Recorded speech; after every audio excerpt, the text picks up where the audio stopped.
Yeah, Sean BP Car Audio here. Another dead amplifier, or at least it seems to be dead. We'll have to see what's going on. Customer claims it comes on, but nothing happens. So let's give it a whirl. Give it some power here. Oh, we got lights, and then we got a fault. Red usually indicates a bad thing. And if I look up here on the computer, we have high current mode, high voltage mode, overcurrent, offset, and thermal. And depending on 4 of these, if they're green, you're good, and if you're red, then something's wrong. And from what we could see, this one here is going red, which is the overcurrent. And I tested this without any speakers hooked up to it beforehand, and we got the same problem. So I'm going to suspect that something may be shorted.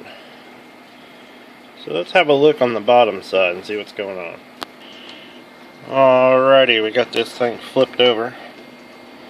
And here's the amplifier section with Nichicon capacitors. Those are the good ones. They're always gold colored from what I've seen. Unless they're in a computer, then they seem to be black. This seems like it's been a little warm down here. We'll have to look into that.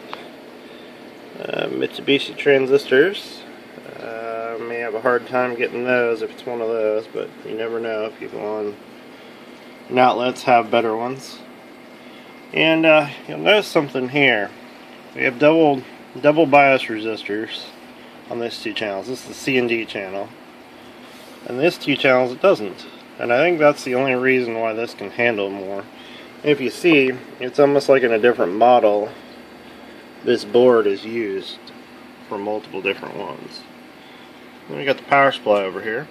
Nice modular design. A lot of people don't like this. I don't really have a preference.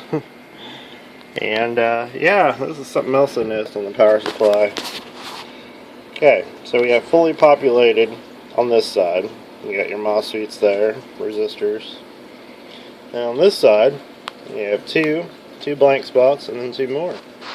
So it's definitely like they use this board for multiple applications. But anyway, let me get this thing to focus. Here we go. We'll have to get the meter out and probe around over there in the amplifier section. I'm pretty sure that the power supply is good. Usually it wouldn't turn on or blow fuses. And I was only using 225s to start with, because you know, if you're going to blow fuses, or 30s, sorry. If you're going to blow fuses, might as well blow one at a time, because they're doubled up back here, so they go to the same spot. Anyway, we'll have to get the meter out, probe around, and we'll turn her back on when we find something wrong. Alrighty, YouTube. We got the voltmeter, ohmmeter, capacitor, does a bunch of things, transistor, temperature, all that greatness. I love this meter. I know it's cheap, but it works good.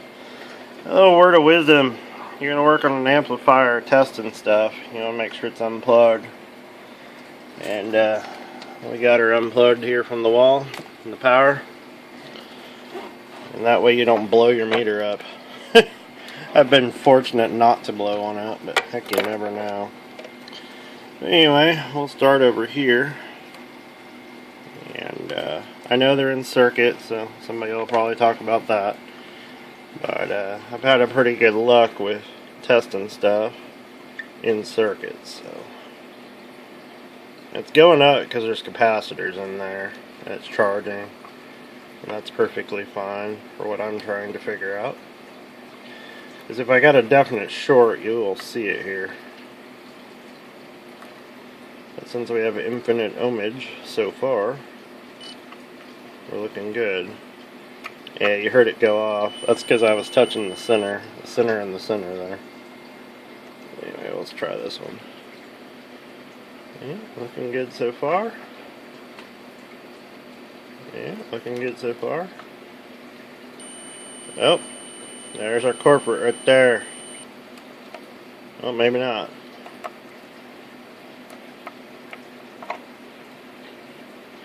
Yeah, sometimes it'll do weird stuff like that. And of course, like I said, these are in circuit, so anything's possible.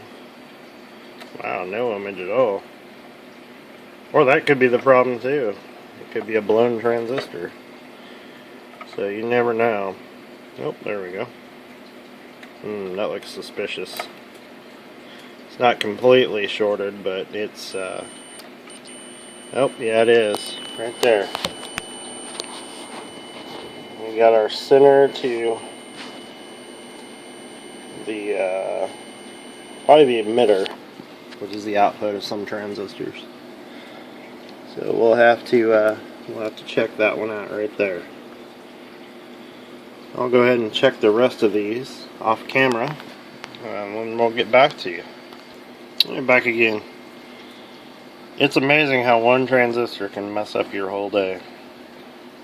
Anyway, I'm going to close it here, because I'm going to do some more testing, pull the board out and check the rest of it, and make sure none of these other transistors are bad. These drivers down here.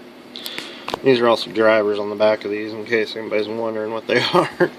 It's kind of neat how they piggyback them. I don't know why they didn't just put them right here, you know, on the sides. But anyway, this is BP, or Sean, sorry. BP is my nickname. That's why I named it BP Car Audio. Anyway, this is Sean with BP Car Audio. Please remember to like, comment, or subscribe if you're not subscribed. And we have a couple social media links. I'll put those in the bottom there on Twitter and Facebook. It's BP Car Audio at Twitter. And I can't remember exactly what the Facebook one is. I always forget it. I should shorten it. Anyway, we'll put it in the description, and hopefully we can get some parts for this and get it going. And thanks for watching.